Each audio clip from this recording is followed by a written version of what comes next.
So thank you everybody for attending this very interesting webinar today. The topic of today will be the post-COVID-19 world will be more or less globalized. And we have as our guest two very prestigious economists. From China, we have Professor Fan Gang, and from Italy, we have Professor Michele Geraci. Good morning, everyone. Michele, ciao. Good morning. Good afternoon from China. Very good, thank you. So I will let Professor Michele Geraci to have his first, let's say, about 10 minutes opening remarks on the topic.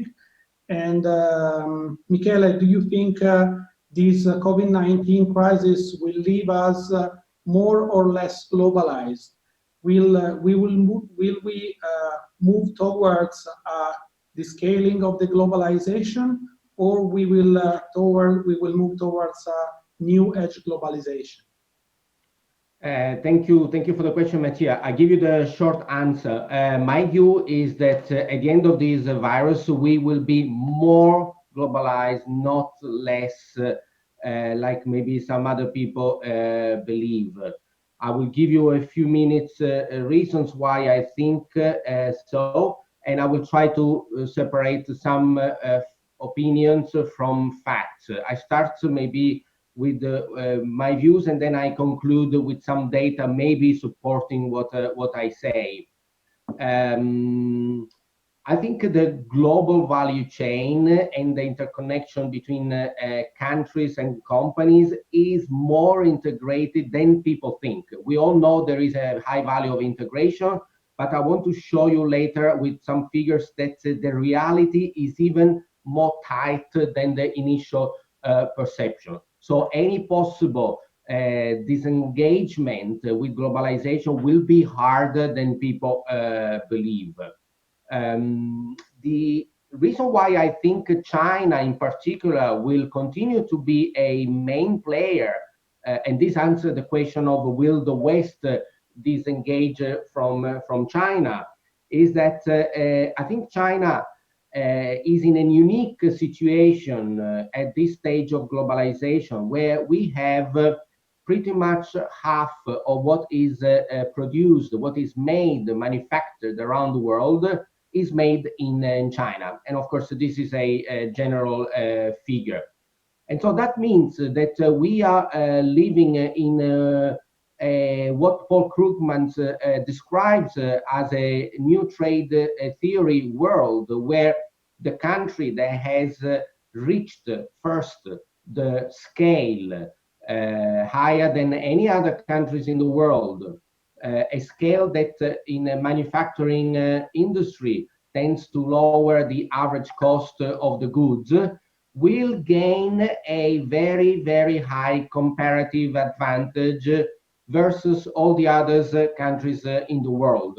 So it is as if we're moving from a Ricardian view of the world, where countries trade with each other because of relative advantage, into almost back to an absolute situation where those countries, those companies that have a scale will dominate. And this is not true just in manufacturing, but more so, for example, in the software industry, where of course scale with pretty much zero marginal cost dominates the competitive strength. So this vision of China being the main producer of both hardware and now software will make this deglobalization very, very difficult, because China, as often is the case, uses the crisis to accelerate the transition into developing of artificial intelligence, smart working. And we're already seeing these days, even here in Italy and in other countries that I've talked to, even in Asia, in India and so on,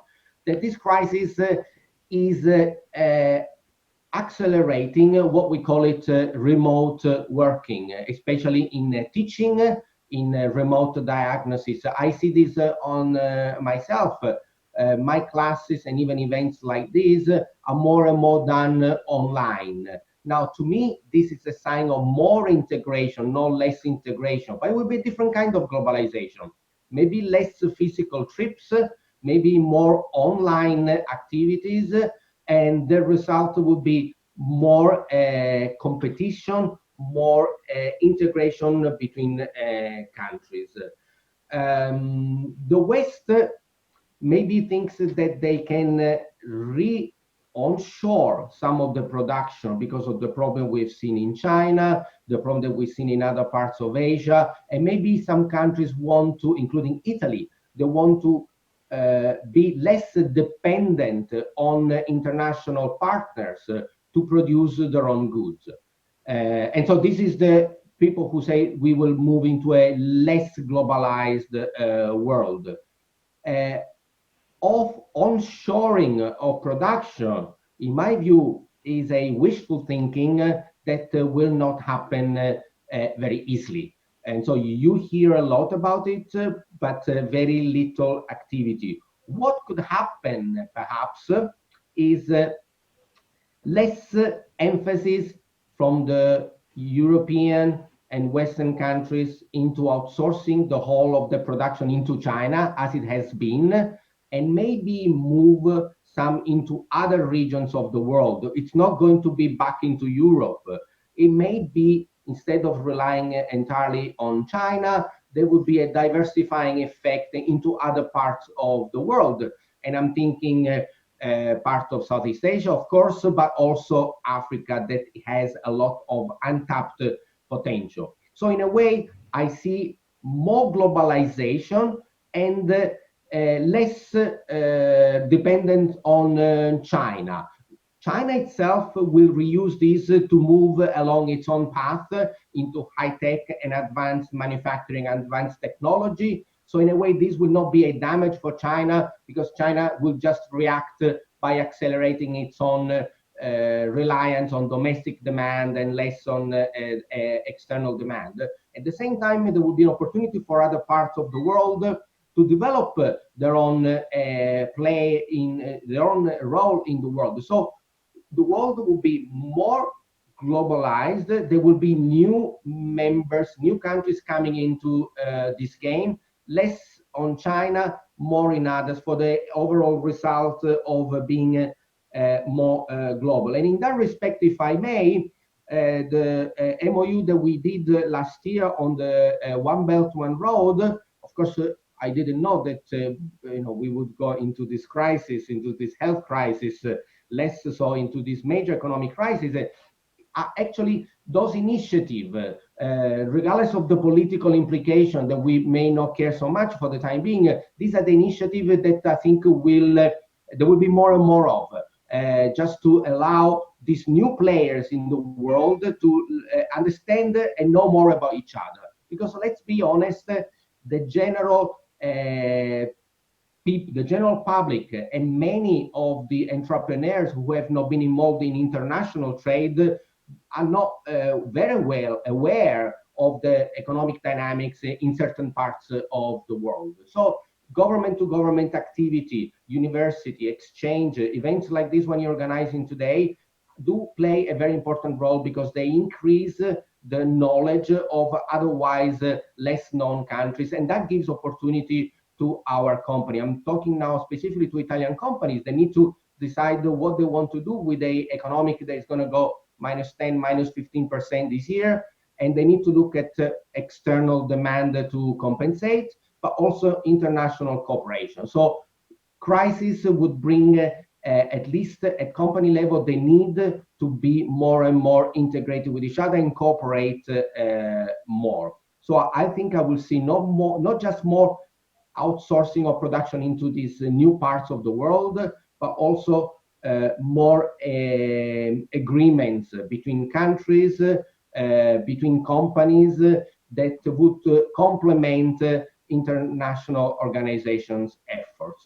And if I may conclude only with just one example of how much Italy is integrated with China in terms of exports. I just show you in 1 minute one simple slide that starts from where is it that we have official figures of Italian exports to China. This is in US dollar. We have about 15 billion. And this is what we think this is what we think Italy sells to China. Now, one by one, there are other things. This is only exports of goods. Then there is Italian goods that end up in China via third countries. This is the famous Rotterdam or Antwerp effect. And that adds another 5.6 billion. This is not accounted in the official statistic of Italian Istat, which underestimates. Then there is services. We always forget about services. There's another 2 billion of Italian exports to China. That's not all. Then we have the big part, which is Italian components that go into other countries, get assembled and then resold into China. This is about 10 billion. And then the classic example is the northeast of Italy selling automobile components to Germany. This is 10 billion that Italy sells not to China directly, but to the rest of Europe, a lot to Germany, France, and they would then end up into China. So these are consumed by China. And then these add up to a total Italian exports for Chinese final consumption. So from 15 billion, we almost double it to 32 billion. We are not done yet, because then we have another component, another 3 billion the Italian company sells to China, but not for final consumption, but this is now China that reassemble and resells them to other countries. So China acts as a bridge. Total of 36 billion of Italian exports that somehow relate to Chinese demand. Of these 36 billion of Italian, let's say, overall exports to China, a lot relates to domestic added value. If I subtract about 7.6 billion that comes from other countries importing to Italy, Italy transforms these goods and reproduce 36 billion of exports. The impact of Italy-China trade on Italian GDP is 28 billion. Again, almost double the initial 15 billion. This is just, and I stop here, this is just an example of how much more integrated the trade is, much more than the official figures indicate. From 50 billion, we think we complain it's not a lot. 28 billion is not a lot, but it's much more. And the fact that it is not just Italy to China, but goes by Holland, by Belgium, by Germany, by France, it makes this more complex and more vulnerable to variations in the final demand. That's why at the beginning of February, when we were predicting Chinese demand going down by 20%, that was already, for me, a hit on Italian GDP of 0.5% of GDP, Italian GDP loss only as a result of lack of Chinese demand. Now, of course, we're talking about 10% and more. And this crisis will indicate, unfortunately, how the global value chain is integrated, because we are now seeing the effect, the famous butterfly in Beijing causing a storm around the world. But this is not from Beijing, it's just in a sequence of countries from countries. And this will be an empirical evidence for the first time of the integration of the global value chain. I stop here. Thank you very much. Okay. Thank you very much, Michele. Professor Fan, can we have your point of view on the topic we are discussing today? Okay. Okay. Thank you very much. I think this is a very illegible question for the globalization, particularly during this pandemic. Well, talking this topic, let's look at the some facts. In past several months, China got two hit for its supply chain. First one is because of China. We locked down, we have social distance, we actually stopped the production. Then we got the problem with the international supply chain. We created, maybe at that time, we created a problem for the international supply chain because of the delay of Chinese delivery of the goods. Then when the other countries start to have this pandemic, then China got the problem. We start to reopen the factory, start to restart the production, but then we do not have supply, and we do not have we lost the orders, and if even we want to produce for the domestic market, we do not have the supply of the goods from our international partners. So that means it raised the question. I mean, this pandemic raised the question about the globalization. However, I actually very agree, Mr. Geraci just said. I think that globalization will continue. This is not a for some politicians or some scholars, we want it or do not want it. But I think the company want it, the people want it, right?